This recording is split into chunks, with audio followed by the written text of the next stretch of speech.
Hey, what's up? Brian here with the Holy Roller, playing craps on a cruise to win a free cruise. Let's talk about some dice probabilities right now. Here we go.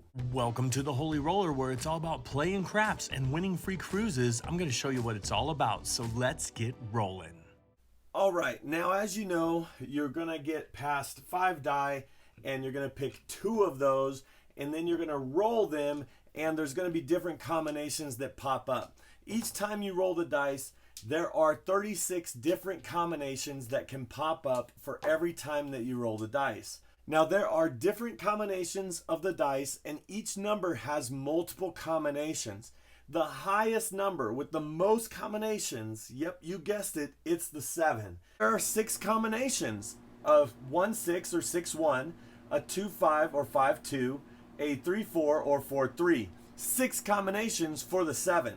Now from this point forward, I'm going to use chips instead of dice just to show you how many times they would hit. 36 different combinations. That's 36 different $1 chips, and I'll show you how it breaks down. Here we go. Now let's start over here with the 2 or the 12.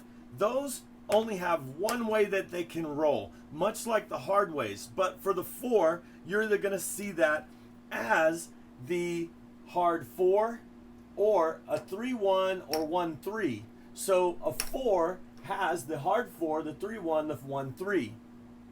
Don't forget about the 3. That's only going to be a 1-2 or a 2-1. So that's 2 different options there. Might as well do the 11 while we're here, because that is only 2 options as well. One thing that's very interesting about the dice is whenever you see one number on the top, the opposite number is what's called sister numbers. So a hard 10 showing on the bottom would be a hard 4. The other thing about the dice that's really interesting, in case you're looking and getting into dice setting and looking for numbers and different things, is that the opposite side of the die always equals 7. So on the bottom of this one is the 2. On the bottom of the 1, what would equal 7? The 6. So you can see the 3, the other side, equals 7, which is a 4. Now let's talk about the 5. The 5 is 4 different ways that you're going to see the 5. The 6 is 5 different ways that you'll see the 6. And same as the 8, you're going to see the 8 in 5 different ways. Then you'll have your 9, which is the same as the 5, the other side. You're only going to see that in 4 ways. And then, of course, the 10, you're going to see in 3 different ways. Now, the next one we have left over is the 7. You're going to see that 6 ways. 6 ways you're going to see the 7. Now, why do I say all this, and why should we talk about this? Is because the probability, if you roll the dice, just mathematically, if you roll the dice 36 different times, you should have 6 times that you hit the 7. We're going to roll it out, and we're actually going to track and see how many times we hit each one of these. We're going to do 36 rolls. So I'm going to take these same chips right here, and we're actually going to mark each roll that we do. Are we going to hit the 7 at least 6 times out of 36 rolls? Or is it going to be higher or lower? So we're not going to worry about the puck on or off, because if the puck is off and you roll a 7, it's actually what's called a pass line winner or a natural. So we're not really going to worry about the puck being on and off. We're just going to roll 36 times and track them. And I'm going to do this in fast motion so that we could just see 36 rolls, which numbers hit, and I'm going to do it random. Random meaning I'm going to either shake it or just throw it right here, so there's no dice setting involved. That could be the first one. There's a 10.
All right, that's what it looks like. You can see that we actually did 1, 2, 3, 4, 5, 6, 7 times instead of 6 in 36 different rolls.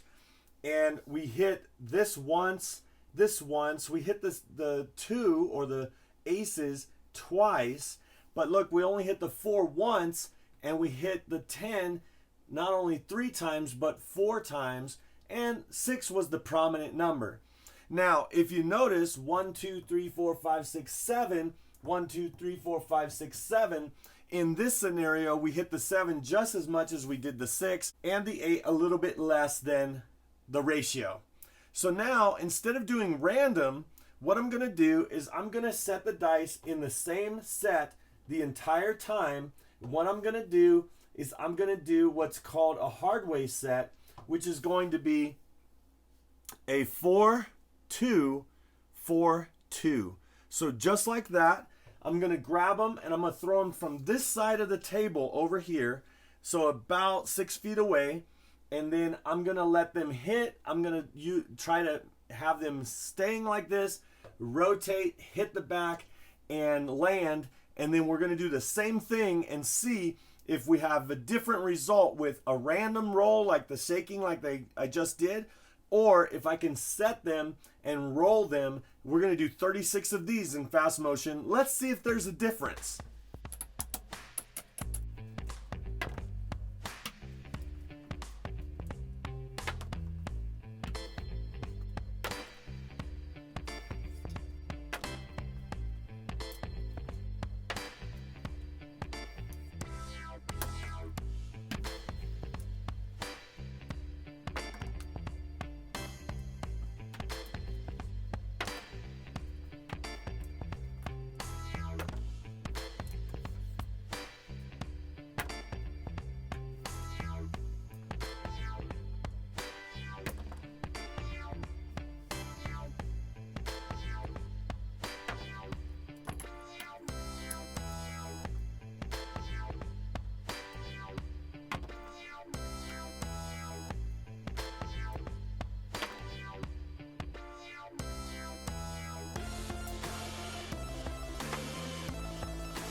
Okay, here's the results.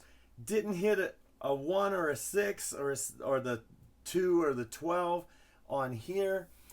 We hit a lot more 4s on this one and not a lot of 10s. Kind of equal here, but look at this. 1, 2, 3, 4, 5, 6, 7, 8. Actually more 7s with that set. So now what I want to do is I'm going to do one more, okay? And this one I'm going to do what's called And the one that I like to throw is the 1 2 3 1. So it's a 1 2 3 1. So I'm going to do 36 throws with this one, just like we just did. Let's see if there's a difference.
All right, well, as you can see, that this one primarily had a lot of the inside numbers, extreme inside, which means that it was the 7s, it was the 6s, it was the 8s.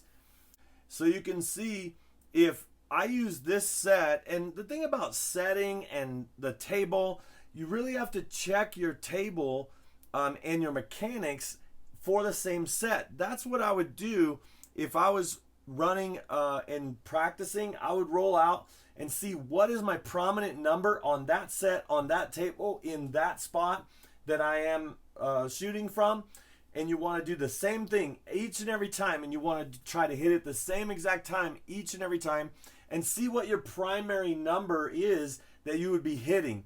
If we were betting on the 6 and 8, we probably would have made money even though we would have had these 7s. And as you know, the strategy I use a strategy where I get paid on the 7 as well. So of course, that's why I would use that set. And this doesn't look bad to me, because if I was playing the inside, the 6 and 8 and the 7, or the 6, 7, 8 strategy, you can see this would be a great dice set and roll for the 6, 7, 8 strategy. I like to do the light in the darkness strategy that I have for playing craps on a cruise to win a free cruise, because then you put your first couple hits on the point. So then if you do hit the point, you wouldn't lose your don't pass. You would actually break even at that point. So I think this is a good scenario, but some people would say, no, this ain't a good scenario because look at all those 7s. Well, maybe you have to find a strategy that works, or a dice set or a strategy that works, where you can actually hit certain numbers or miss the 7.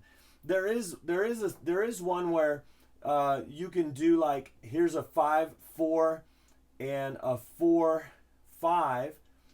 So this is a 5, 4, 4, 5, and then the other side is the 2s and 3s. So if you did this one and you were able to keep your dice this way, then you could have a chance of hitting 5s or 9s. Watch, I'm going to do it from like right here because I know you can still see it. But let's see if we get a 5 or a 9 with this roll. Here we go. Nope. So if I was back farther, here, I'm going to do it back farther because I know it works, because it works a lot. And you might say, if it works so much, why don't you do it all the time? It's just knowing that it's a higher probability to hit the 9 or the 5. So let me show you from this far back. Let's see. There you go. So anyway, I don't know. I'm going to do another video sometime to really talk about the axis, the I'm going to call it the ABC XYZ of dice rolling, because I think that's pretty much, I'm not an expert at this, but I do know what I roll, and I play a strategy according to how I roll.